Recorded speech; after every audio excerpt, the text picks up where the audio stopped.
This morning, wide-scale protests in Russia against the war in Ukraine and a planned partial draft.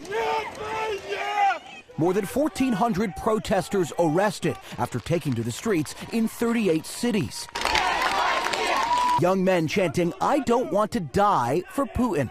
Others flooding Russian airports, flights out of the country completely booked for days. The tumult following Russian President Vladimir Putin's first speech to his nation since the invasion of Ukraine, announcing he's calling up 300,000 reservists and other men with military experience to swell the ranks of the Russian military. Up until now, the war in Ukraine has not affected the individual Russian citizen.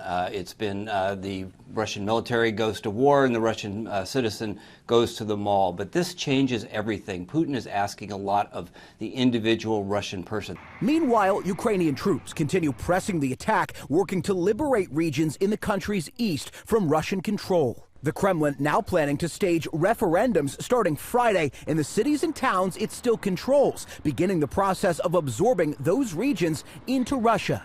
And in his speech, the Russian president raising the possibility of using nuclear weapons. President Biden condemning Putin at the United Nations yesterday. President Putin has made overt nuclear threats against Europe. Russia's calling up more soldiers to join the fight.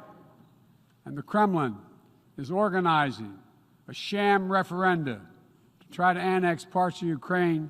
This world should see these outrageous acts for what they are.